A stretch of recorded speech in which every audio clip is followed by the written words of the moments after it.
Hi everyone, welcome back to Football-Oranje, our latest podcast looking at the final day of the Eredivisie season. PSV have won the title. Ajax have capitulated. Much to discuss, as well as the title on the final day of the league. Mike's here to join me and talk about it all. Mike, PSV won the title. Yeah, and I think based on the season, I think you'd say it was deserved. They are the best team in terms of the way they play in the Eredivisie. And I think when we last had a podcast discussing the Eredivisie, we were saying how Ajax were probably going to win the title at that point because they're so far ahead. But we didn't enjoy the way that they were playing. Didn't really think they were doing that much this season. And yeah, they totally capitulated towards the end of it and dropped that 9-point lead. And PSV have taken advantage in the last few weeks. They've been great and they've won the games they had to win. And today was a big pressure point. When Sparta made it 1-1 in the form that they've been in recently, it could have went wrong. But yeah, I think that man again, Alec Tillman, stepped up and got them the win. And I think based on the season, you'd have to say that the best team won it. Yes, PSV have had some crucial players this season. Their poor run they had at the start of 2025, you take that out, there's obviously a lot of positives here and a lot of great attacking football and goals in this side. Yeah, I'm going to post on social media, like without Tillman, this side didn't do very well. They won 3 out of 8 Eredivisie games. Without Tillman, they were knocked out of the Champions League, if I'm not mistaken. So players such as him this season has been massive. PSV will have a massive rebuilding job. Of course, we can talk about that on another show. But with lots of players coming up to their prime, their peak this season, moving just towards the end of their careers, Perisic and Luke de Jong. Yeah, some big names. Tillman was the only one. Perisic, I think, was another. When all hope was gone, Perisic was still someone that believed and still trying to drag his side over the line to win games. And their big run at the end of the season has won them this league. Yeah, just what drama as well. We had the 5 minutes, didn't we, when Sparta Rotterdam had equalised against PSV. And I actually even thought they scored a second goal. And it seemed like it all flipped back on its head again. But no, then PSV, of course, get their second goal for Luke de Jong. And yeah, PSV won 3-1 on the final day. Ajax's 2-0 win against Twente wasn't enough. Yeah, I think the big game that we have to look back in the last few weeks, there's one is for PSV is the win over Feyenoord. It was massive, wasn't it? What drama. They were dead and buried at 2-0 down after 10-15 minutes, and then the way they brought that back in the last minute winner for Noah Lang as well, that's the game that's won them the title. And yeah, that was huge for them. Yeah, Noah Lang, talk about him. He hasn't been at his sparkling best this season. He may even be on his way this summer. But those goals he's come up with and the assists in the last few games, they've won his side the league. So there's another one that's been absolutely crucial when it really came down to it. The way to get the best out of Noah Lang, I think, is to annoy him and get the other team on his back, because against Feyenoord, that's what won him the game.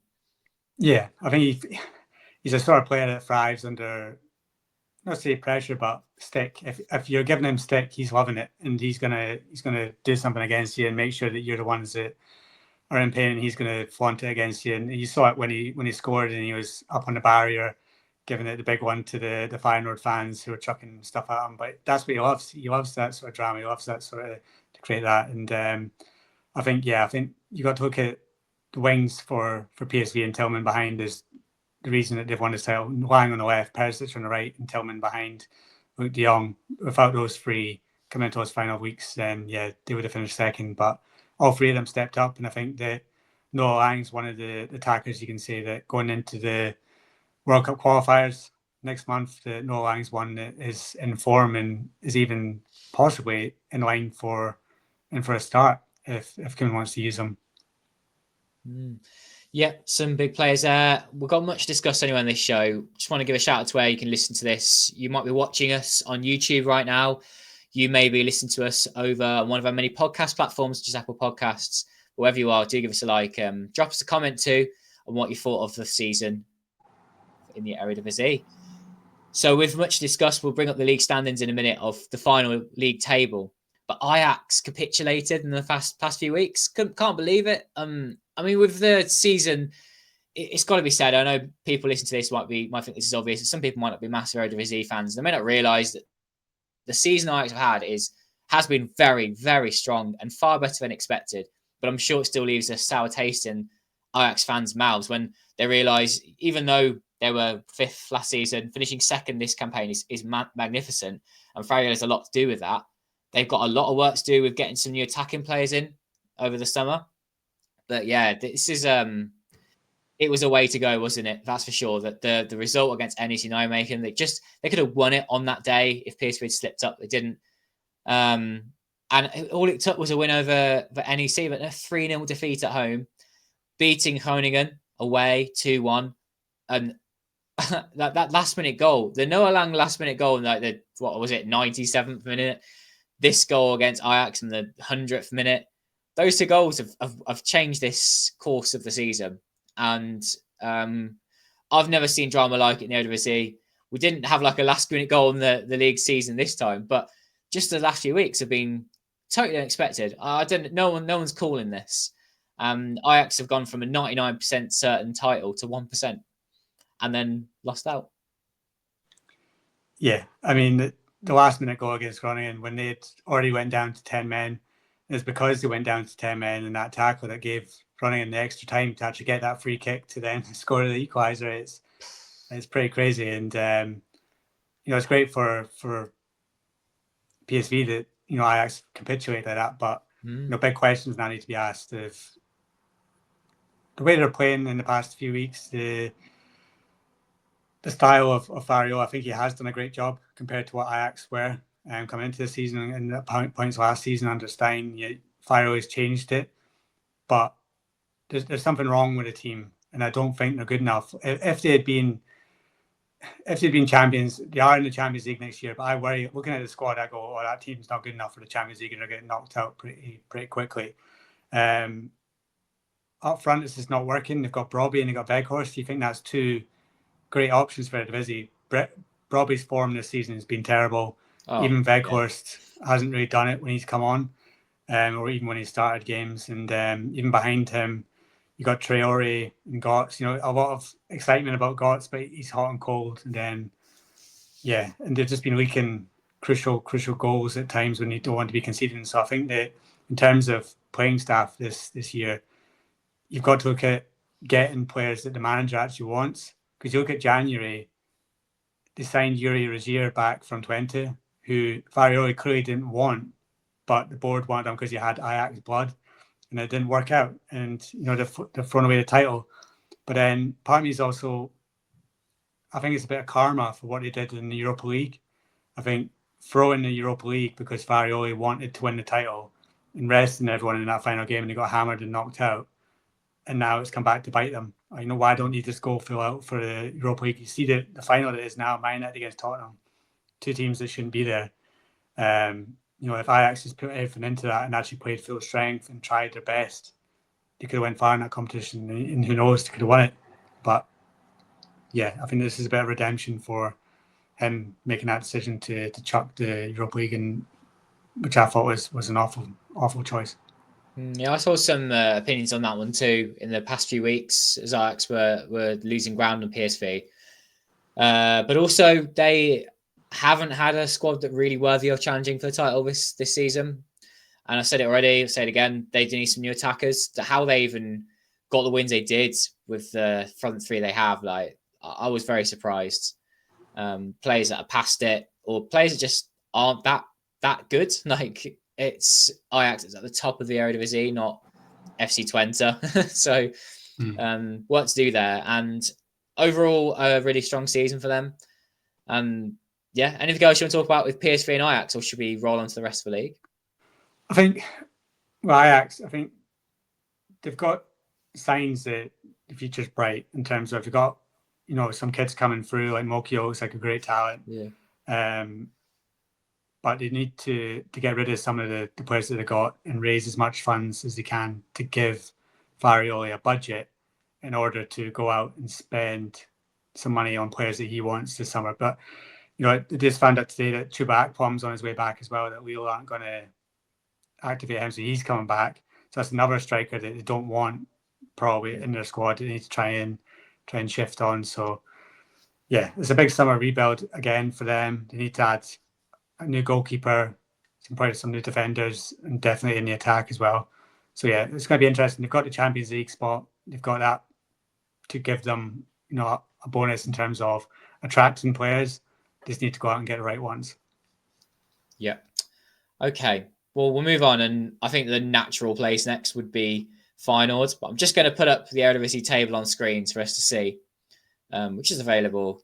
Of course, we're going to plug it on the Football-Oranje website with the full stand-ins. Mike, I hope that's really clear for everyone to see. Yeah, it is. Yeah, so on our YouTube channel, you'll be able to see what we're doing right now. We look at the table, and Feyenoord finished third. Utrecht, that really strong season, finished fourth. Then we've got the playoffs between 5th, 6th, 8th, and 9th with Go Ahead Eagles already in Europe winning the cup. So we're recording this, of course, before the players have happened, but it'll be RZ against Heerenveen, Twente against NEC. So looking like maybe an RZ Twente final within that. And then you got the mid-table mush, as I call it, from sort of 8th down to 14th. NAC Breda survived in their first season back in the Eredivisie. Bottom three, Willem II, RKC Waalwijk, Almere City. RKC and Almere City relegated. Willem II are going to contest the end of season playoffs against sides from the Dutch second tier. So back to the top end, Robin van Persie's come in, Mike, and had a very good run with this fixture towards the end of the season with Feyenoord, but then lost against Heerenveen the last day. Maybe just because the fact it's the last game of the season, but for you, has Van Persie done a good job? And do you think leading into the next season, they'll retain players and keep that good run going? Yeah, I think he's done an okay job, but I think he needs to have a full season to be fully judged in what he can do and what he can bring to the side. He lost 2-0 to Heerenveen, and some might speculate, Van Persie doing his old side a favour there and letting them get that win that gets them into the playoffs, because if they didn't get that, then they would have been outside. So, parting gift from Van Persie to Heerenveen there. But yeah, I think that they've already made one exciting signing for next year.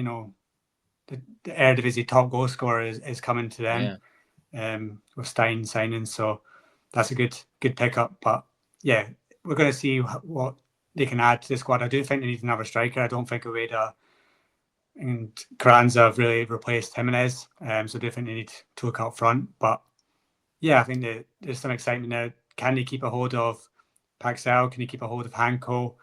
It looks like Malambo's wanted by Brentford, which is, I think, it's a weird one. But yeah, that's weird too. Yeah, they're circling him, and then there's still, Hartman was looking to leave before he got injured. Will he stay? And Quentin Timber as well, the captain. So there's a lot of rumours around him. Will he go? Will he stay? Ronald Koeman said today as a guest spot on ESPN that he wants Timber to go and try and take a step to the next level. So yeah, they might lose a few players, but they've already made one signing, and I think they will back Van Persie as well. I think they'll bring in quite a few. So exciting summer ahead for them. They've got that Champions League qualifying spot. So from when he came in to where they are now, I think they can be quite satisfied with that, and then they go again next year. Yeah. And let's talk about the likes of Utrecht, RZ and Twente then. So I have enjoyed seeing Utrecht picking up lots of good results this season, particularly away from home. Got a couple of exciting attacking players that signed permanently. Johan Catalin, Rodriguez are both staying at the club. It's massive. Could Allaire stay? Unlikely. But they're a club that's going to hopefully do well. Hopefully stay in European qualifiers and get through to a league stage next season and just go from strength to strength. Ron Jans is still there for another season. A couple of young players coming through. Adrian Blake will get more minutes next season. So they're a side looking on the up. It's been really strong for them to finish fourth. RZ, disappointing, but equally they'll keep a lot of their players going into next season. A lot of their young players have had flashes of brilliance. Potential is there. And I think RZ will come back stronger next season. They won't add many players to what they have, I don't think, but they'll certainly be able to take a step up. And Twente kind of doing what we expected. Shortly, I'll be showing like my table that we did way back when we met in Edinburgh, Mike, with my table prediction. And I think that they were one that we kind of said that would be in that 5th, maybe 6th region. They'll be fine. They'll play in Europe this season. They did. And for this was just expected. This is not disappointing to finish 6th for Twente.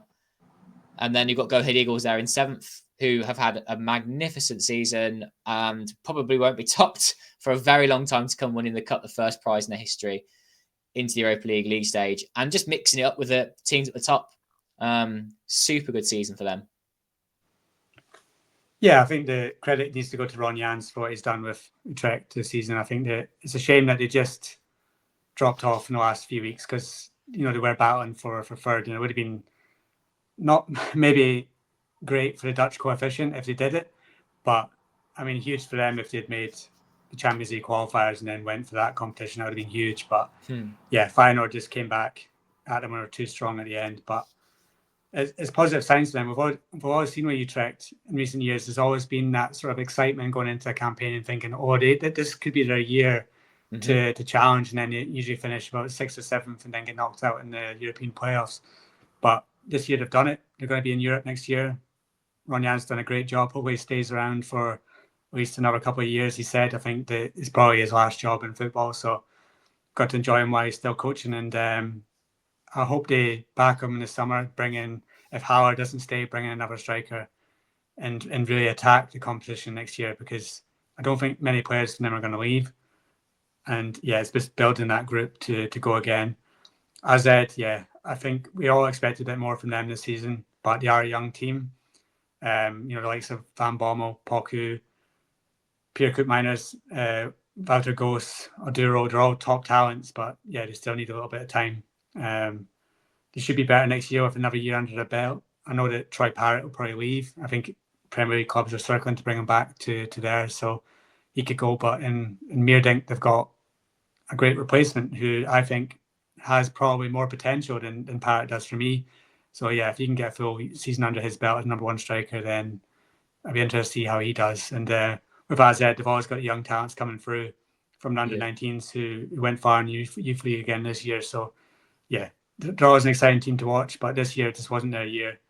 I think injuries at crucial points, like Jordy Classy missing big games. They can never really get a tight defence. They've still got players like Bruno Martins Indy there that don't really play. But yeah, see, I disagree on that point. They've got you can see it here, one of the best defences in the league. So for me, that's not too much the issue. It's just goal scoring. Like, they just need to put teams away, win 3-1 rather than draw 1-1, for example. Yeah, that's probably fair. I mean, if you look at the table, then they've scored the least goals out of all the top 6. Only a couple of goals behind Utrecht and 20. Maybe they've not found the right attackers. They've got plenty of wingers. They've got about 6 or 7 on their books. They just can't find the right ones. But yeah, just not high quality enough sometimes. Yeah, I think that they've got Penetra, they've got Bruno Martins Indy. I think Walter Goes, yeah, he is the sort of pantomime villain of the Eredivisie at the moment. But I do think he is a top class centre back in the making. If they can just find him a regular partner going forward, even just keep that tight defence. I don't even know what they need to add. Maybe an attacking midfielder. And yeah, I think another year for those talents, and they'll be ready to go. And they'll probably push for third next year. 20, yeah, they're thereabouts. They'll probably think this is a disappointing campaign, especially if they don't reach Europe for the playoffs. But again, there's been points where Stein's been carrying that team on his back, on his own. Van Wilswinkel injured. Sam Lammers was injured. I think Lammers hasn't really hit the heights that we expected from him this season after his good campaign last year. But yeah, I think that 26 is probably the best they could have done this year, and it's disappointing for them because I don't think that going into the playoffs they're in great form, having lost to Ajax in the last day of the season. I think they lost to AZ as well. So yeah, I would make them second favourites for European spot after AZ. But it's with 20, they've not really got any sellable assets, so they're not exactly going to raise loads of funds this summer to actually then go and spend some money. So we'll see what next year brings. And I don't even think they've got many young talents they can bring through. So yeah, it's going to be much of their squad for next year. So it's about keeping those players fit and then going again. Should we have a look then at the bottom half? So there's the talking points, I guess, here are that Sparta Rotterdam survived despite being in that bottom 3 for much of the season, ended up finishing a very comfortable 12th. and actually looking quite good going into next season. Other than that, Groningen staying up, got some great young talents, a few of which will be sold this summer. And I don't think the teams finishing 8th, 9th, NEC and Heerenveen going into the playoffs, I don't think they can look back and go, what a brilliant season this was. Actually, there were lots of disappointing moments for many of the teams in this mid-table group. And, only a few can be satisfied, I think, with quite how it's gone. And then you've got the bottom of the table, where Almere and RKC, it made sense for them to be the bottom two, given their lack of resources really at the clubs. Mahir Tarnan wasn't enough to save RKC. And then you got Willem II, who felt like an absolute stone in the second half of the campaign. Surely they get relegated in this relegation playoffs. That are already so tough for teams that finish in the bottom three. But looking particularly bad. So, out of that, where are the stories for you, Mike, and where are those kind of high points? I guess for me, it's like I said, Sparta and Groningen are the two teams who I've been mildly impressed by in recent weeks. Yeah, I think that Maurice Stein's done a great job with Sparta. Going into today, I actually thought that PSV had a tough game on their hands because Sparta had only lost once in the last 10 games going into that game against PSV. So it shows you just how great a job that Stein's done since he came in. And if you look at their goal difference compared to everything around him, -4 is because he keeps it tight. He wins games, to 1-0. And he picked up points. And yeah, I think that it'll be interesting to see next year because it had quite a few loan players this year, like Zekiel from Feyenoord was one of the star men. So he's going back to his parent club. Can he keep a hold of Wurtzen again for another year? Kitao, can he keep ahead? Can you keep Stein and back him enough to then maybe make a charge for that top half going into next season because they look primed for that on the basis of this finish. NSA coming back, obviously they had that excellent win at Ajax. They've had some ups and downs this campaign. They were shocking at points, but they have experience and they have good young talents in there as well. Like Sasontia Hansen, Dirk Proper, who thankfully is okay after that horrible looking head injury he got a couple of weeks ago. He had to go to hospital. So yeah, I think that them reaching the playoffs when it looked a bit sticky at points is a good season for them. Whether they can actually make that step and qualify for Europe, I don't think they have enough. But yeah, a good end to the campaign for them. Groningen, for me, of all these teams, they've been the one that I've been the most excited to watch, basically because they've got so many young players that I actually think have a big future ahead of them. I think you've got Luciano Valente, who I think is wanted by all the top three. Feyenoord are putting a bid for him. I think the PSV are putting in a bid for him, and then Ajax are probably putting a bid for him as well. He's going to be at the Under-21 European Championships this summer as well. Another step for him. He's half Italian, half Dutch. So there's always that, could Italy come back in for him and steal him away from Netherlands if they can keep him. But I think he's good enough to be a Netherlands international if he then moves on to a top three side and pushes on from there. Yeah, I think he's top quality. And elsewhere in the side, you've got Tom van Bergen up front. He's another one that could be in the under-21 squad. I think he's had a good campaign.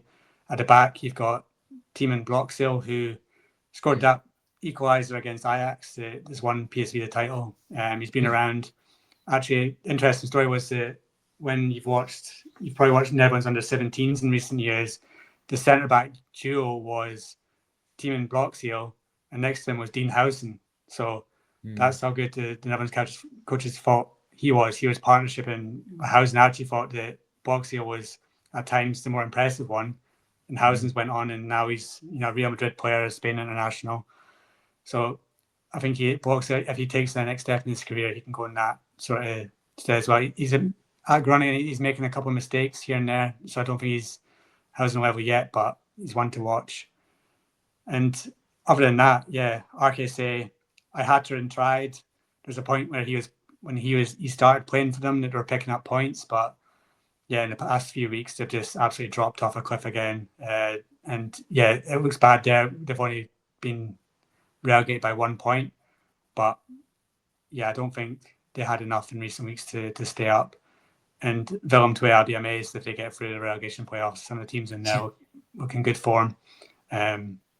Dordrecht looked really good. Interestingly, Telstar Love to see Telstar back. Yeah, they could come up. Ronald Koeman's son is the goalkeeper for them, so that'd be interesting to see them come up. But yeah, whoever will to get in those playoffs, I can't see them surviving. They don't have the goals, don't have the defence. Yeah, it's been a bit of a shambles the second half of the season for them, so I think they'll be heading down. Then the rest of the table, Pexvola did well with Dylan Vente up front, finished 10th. Just missed out on the European playoff spot because Heerenveen beat Feyenoord. Heerenveen minus 15 goal difference. That's pretty poor for a team that's top half. But yeah, I can't really say much about Heerenveen this season. I think it's been another sort of mixed bag for them. I don't think they've really got much to look forward to in terms of this summer. I don't see them getting that European spot. So yeah, other than that, there's not really many stories around. NEC Breda survived in their first season back, done all right. Heracles did okay, but yeah, I think the rest of the table, Almere City and RKC were the worst two teams in the league, along with Vale and Twain, deserved to go down. Henk Fraser goes down again. Will he get another coaching job in the Eredivisie? Yeah. Probably. Somebody will give him a job and do another poor job for them as well. But I think the interesting thing for me is going to be where Hatchering goes. I think that club will pick him up. Whether it's maybe a team in Belgium or abroad, or somebody coming up might take another punt on him, like NEC Nijmegen and Heerenveen might take a punt on him. But he showed glimpses of being a good player. But I think there's a Dutch journalist, Ad de Moos, who said that he's basically a five-a-side player now. He was good and he could probably play indoor football or futsal, but in terms of 11-a-side, he's not really got what it takes. And he scored some goals for RKC, but he seemed to be all be penalties. He can take a set piece. He's got a few assists, but he's not really controlling games as much as you'd want him to. And it'll be interesting to see what he does this summer.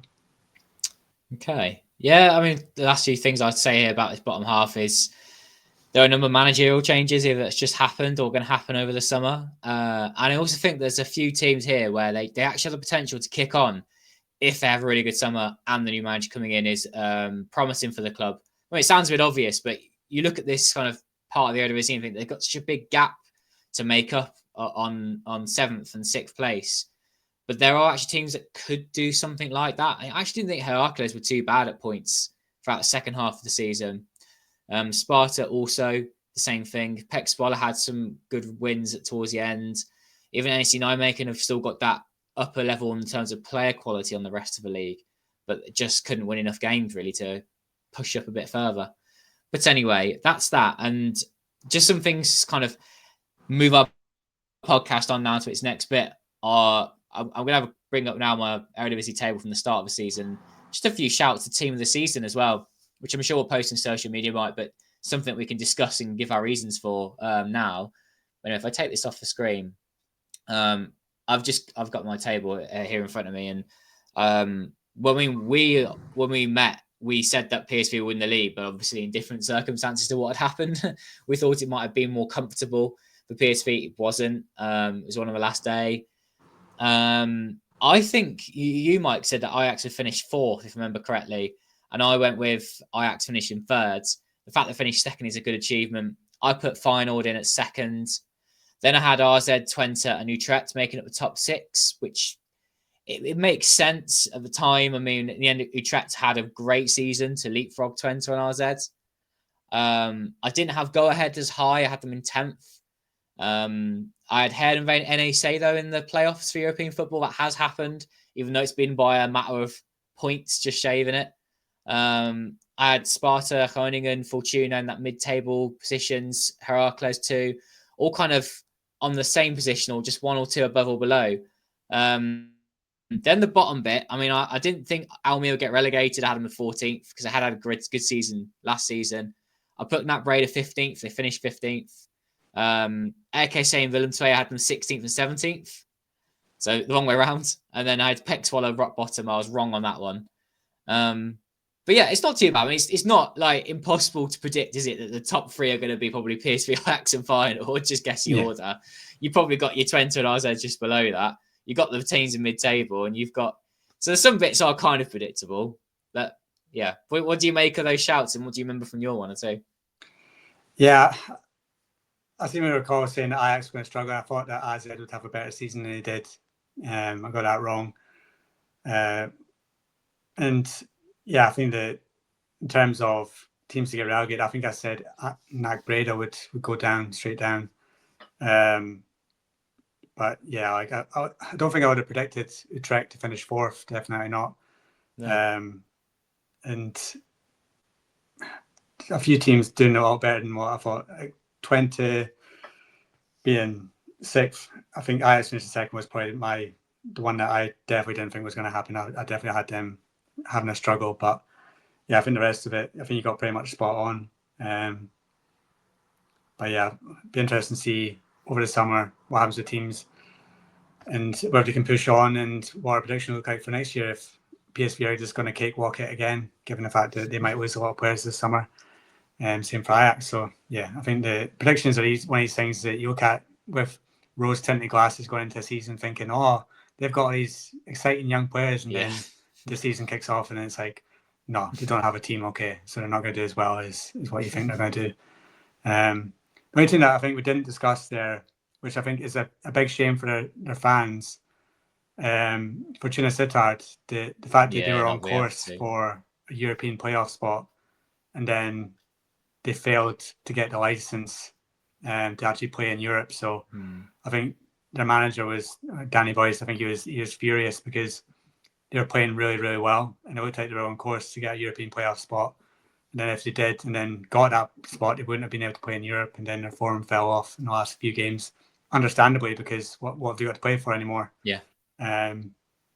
So yeah, I think the owners need to sort that out so that never happens again, because that's devastating for their fans and their players as well, who could have been on course for something exciting, and then it gets ripped apart from them because their owners weren't able to get a license. Yeah, I agree. I mean, the thing with the playoffs, anyways, it could be that next season it does go. There's big talk of it, and is it staying? Is it going? We've still got that to look forward to anyway, definitely for this season. But I think it's important to reward the team that finishes the highest with that European spot, given the need for a strong coefficient for the Netherlands. However, the season could have been done a long time ago for mid-table, when we knew who wasn't getting relegated, and then the battle for 8th place would meant absolutely nothing. Yeah. Let's move on to team of the season. I found this easy for a few positions and very hard for lots of others. And it starts actually with the goalkeeper, which I found really hard to choose. Then there are a few attackers, as usual in the Eredivisie, that we used to pick, the rest around it. But without kind of giving position by position lowdown, I did think that a handful of PSV players deserved to be in team of the season. Tillman, Perisic, for their efforts and just how vital they were to this side. Even though Perisic didn't have the most goals or assists, his influence was massive. As well as that, I think Oliver Antman at Go Ahead Eagles, the assist king, 15 assists this season, has to be a shoo-in. Igor Paixão, probably the best player in the league this season. Is that a statement? That's fair to say. He on the left wing, he's been crucial for Feyenoord. And in terms of young players, a bit trickier. But Javira Reed, final right back, was one that I put in there. And had to put Sem Stein in there. When I posted social media anyway, it'll make sense. I chose him as a striker because I had always midfielders I wanted to pick. And you and I both agree, Mike, that choosing a striker this season was difficult. Yeah, I think that this is the year of poor, I wouldn't say poor strikers in the Eredivisie, but there wasn't really any real standout. You could be like, oh, he's been great. No, I think Ricardo striker Pepi scored more than 14 goals in the league. So Stein was a midfielder, and that shows it all. No standout striker. Yeah, Ricardo Pepi for me was looking like he was the best striker before he got injured for most of the second half of the season. Jimenez could have been top goal scorer if he didn't leave halfway through for AC Milan, but even then he probably wasn't going to finish top goal scorer. Then if you look around the league, De Jong's not been his usual standard. Brobbey and Weghorst haven't been up to much. Van Roosevelt and Lammers haven't been great. AZ, Troy Parrott's been average. Meerdink's not been great when he's getting in. God Eagles have relied basically on Ant-Man. That's why he's in there. So yeah, I I think in think, terms of yeah, I was just saying, go ahead Eagles. Like they've just spread the goals around, haven't they? With all yeah, their great midfielders they've got, and then you've got Troy Parrott that should really be scoring more goals for RZ, playing as a linchpin striker. Like Ramsdale Orsfinger did a good job for Twente, but how old is he now? Like, so that kind of explains what the issue is. Like Luke De Jong scoring as many goals as he did, and he might be about to run out of contract at PSV because maybe it's time for him to use Ricardo Pepi as an undisputed striker.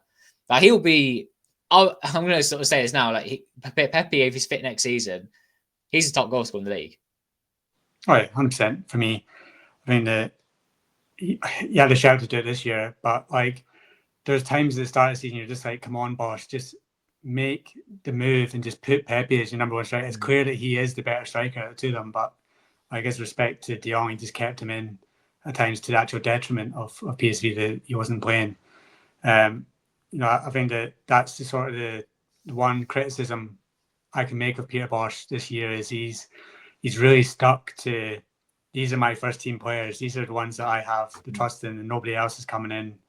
Or like I'll give bench minutes to certain players, but not to others. Like the young talents didn't get a chance under him this season. They didn't. Like the Babadis, Lands, this has been a horrible season for them because they've literally had no minutes in either the young side or the first team. They should have been loaned out, and it's been a wasted season for both of those. And even like today, I think he only made like 2 substitutions throughout the whole game, and one of them I've seen him make every week is Obispo for Buscaglia. So there's change a centre back or centre back, even though it didn't need to be done.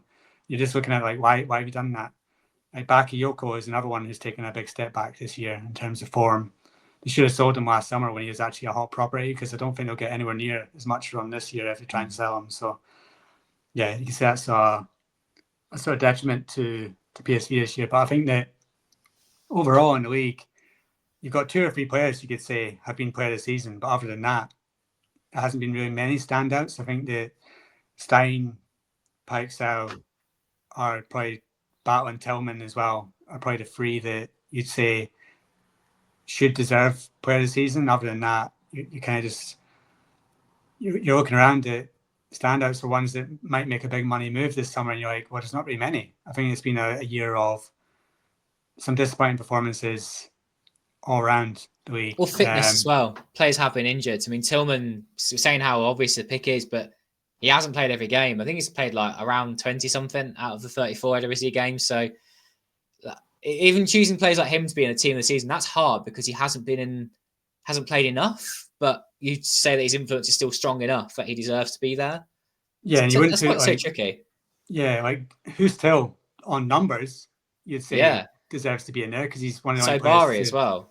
Yeah, because Till's got over 10 goals and over 10 assists, but on performance wise, you wouldn't put Gus Till in there. But yeah, numbers wise, you would. And like other names that reached my team this season, like El Kurani at Utrecht, he was one of the standout left backs. Yeah. But yeah, in terms of everyone below the top sort of 4 or 5 teams, like there's not very many for young player this season. Yeah, you could like put Luciano Valente in there, a couple from Groningen, probably make that list if you want to make a top 5. But I don't think it's been a year of breakout stars that are going to take the Eredivisie by storm. There's not been very many of them. Javier Reed might be one that you could say has come in, but yeah, I hope it changes next year. I hope we get an influx of young talents that make a big breakthrough. Again, it's another Eredivisie year where we're like, where's the strikers? And it's hurting the Dutch national team. It's because like we need a striker to come through, but there doesn't seem to be one in the Eredivisie at the moment. You can say, oh, he's the next one that's going to come.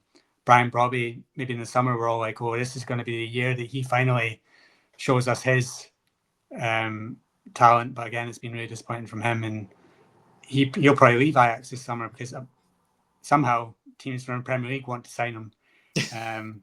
Apparently, West Ham and Tottenham are circling again. So good luck to them if they sign him. Maybe he'll be suited to the Premier League. I don't know what they've seen this year that says he's going to score goals for them. But yeah, hopefully there's a shift this summer. Young talents come through from nowhere and take over. players like Valente going to Feyenoord or PSV will add some influx to them. But yeah, I think that in terms of if you're looking at a league that is there tons of talent there, is there like big clubs going to come circling for Eredivisie players? I don't think this is the summer for it.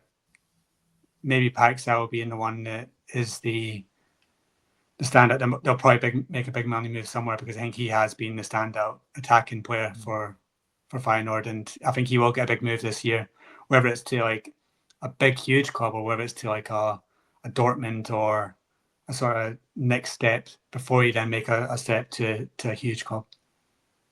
Yeah, there's some players that will be leaving this league, but not as many as usual. PSV will probably have the biggest exodus, but I think some of them will stay. Like Tillman could still be staying at the club, just because he hasn't had that full season, but still is a great footballer. And just a couple of Ajax players I had in there too. Like I think Kenneth Taylor and Josip Satalo did deserve a spot in there, but not out of being outstanding, but just being very good and leading that Ajax charge and got them so far. You have to look at where teams have come from too. That's always part of a team of the season selection. They both were part of a team that were bottom of the table after 8 games last season, and now they've managed to finish second with the team. So as much as people like to dislike Ajax and, you know, laugh at how they've capitulated this season, those 2 players have been stand out for them. And I wouldn't be surprised if Taylor, he wants to move, for example. I think he'll go and make a good move elsewhere and do well in Europe. Yeah, you've still got Jarell Hato. I've not even mentioned him as well. He's steady at left back, and you need to decide whether his future is going to be left back or moved into the centre. Well, he was again linked to Arsenal last summer. I don't think his performances this year scream out, oh, he's ready to go straight into a Premier League side like Jurrien Timber was. I think he needs to make either another year at Ajax or go to like not a mid-table side, but like a step up to make a move to like an Arsenal or like say like a Real Madrid or something like that. I don't think he's that level yet, but in a couple of years he could be. But he's one of these players that, like Timber, just haven't decided what's his best position. Where's he going to play? Or is he going to spend his career being like a makeshift? Or he can play centre back this time. Next time you're out on the left, he's never really going to be a player that's going to be set on a position for his career. And I actually need to find that. He's played most of the season as left back. I think he's been okay, but not yet hitting the standard that we know he's capable of. But he's still very young, obviously. He's still very young. That's what I figured of the Ajax suits him perfectly. We're wrapping up anyway, and I hope people aren't feeling like emotional. Like it's the end of the season; they won't see us for a while. But things are still going to be happening, especially from a podcast point of view. With the Netherlands game is coming up, but yeah, I mean there will be a time where I think you and I will both be having a break over the summer, but it won't be for too long because it will be the new season coming along and that kind of thing with transfer window as well. There's much to keep in touch with Football-Oranje on social media, on the website, and on the podcast too. But yeah. I've enjoyed the season.